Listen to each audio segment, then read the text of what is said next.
Okay, so now on to the Maelstrom series of flashlights that's going to be coming out here soon. Now, the M500 is going to be the first one that we're going to review, and I'm actually looking forward to getting this flashlight in my hand, as well as more so the G500. But the M500 obviously is going to take two CR123 batteries, and what we did actually with the flashlight itself is we brought it into Photoshop because somebody on CPF forum there actually brought it in to Photoshop and they scaled it, and so we did the same thing. Come to find out that this particular flashlight looks like it's going to be between 5.75 and 6 inches in length. So we're really impressed with that size. We like things small and powerful. And this is going to be more of a spread type of light. It's going to give a good broad area and more than just distance because it's going to actually be using a quad dye emitter powered by Cree. It's going to be an XPG R5 LED, and it's going to be powered by 1.5 amps. Now with the G500 right here, everything's identical. There's only a couple of things that are slightly different to the G500 as opposed to the M500. And that's going to be the 1/8 inch longer distance because it's going to be holding a deeper cone reflector for longer torch distance as opposed to spread. And it's going to have an anti-roll finger resistor. Other than that, they're basically identical. And it's going to be also utilizing an XPG R5 LED, and it's supposed to be at 500 lumens. We don't know if that's at the emitter or out the front. I'm going to find out more details from David whenever he gets back to me, and we'll go from there. So I'll be able to update that as time moves forward in another review. Now on to the S1800. Now this bad boy here is going to be coming out the first quarter of March, as well as the M and G500. And this is going to be using two CR123 batteries. And I just found out from Dr. Chow that they will not be using the 18650 battery. And although I love the battery better, I'm sure David and the rest of his cronies have their reasons why they're not going to be using it. One thing that I do know is that they are going to be using the SST90 LED from Luminous. If you want more information, all you have to do is just get on luminous.com/content 1504. Again, it's luminous.com/content 1504, and you'll be able to download all the illustrious data sheet info that your techno-lusting minds can handle. I read some of that stuff, and quite honestly, a lot of it blew over my head. Some of the basics that I did get is that this is going to be a very powerful LED emitter.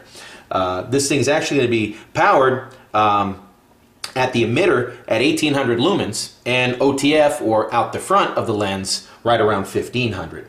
So I can't wait till this bad boy comes out. I'm looking forward to it. Now the length of this flashlight is going to be between 9 to 9.5 inches. And the body width itself is about 1.5 inches, and the width of this is going to be about 2.5 to 2.75 inches. Again, this is just a guesstimate, and we're really looking forward to getting this one.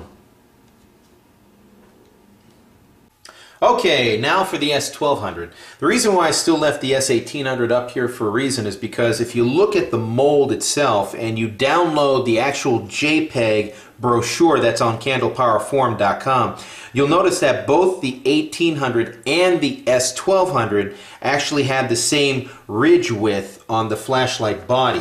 But if you look at the actual picture of the 1200 itself, you'll notice a tighter ridge line over here. It looks like they took the CAD drawing, they just squeezed it down a bit, and there you have the 1200. Now one of the things that I like about this flashlight, it's going to be powered by a lithium phosphate battery as opposed to a lithium ion battery, which is supposed to be much safer as a rechargeable battery. The other thing that I like about it is that they're actually going to have a solid copper core. And it's still going to be powered by an SST90 luminous LED emitter that at the base is going to be around 1200, and at OTF, or out the front, is going to be 900 lumens. The other thing that I'm going to like about this is that it's going to actually have a black electric coated version as well as a gold one, probably for your collectors out there. So The measurement that we were able to scale is right around 5 to 5.5 inches. And if you actually look at, this is kind of a dim picture, it's the best one that I could find that I could capture and brighten up a bit. But on the ends, this is going to be a very grippable type of flashlight, which we're very, very happy that it's going to be. One thing that I'm very impressed with is that this kind of flashlight is something that a lot of gun collectors are wanting because they need something that's rechargeable right up the front. That's what they're looking for, and that's what hopefully we'll be able to provide here in the third quarter this year. Okay, one thing that I did forget to mention from the Maelstrom series, from the G500 as well as the M500 flashlight, is that it's actually going to be an inch width in thickness. And that's going to be the biggest thing that a lot of you gun fans are going to like about this particular flashlight. And it's actually going to come with the 1-inch mount.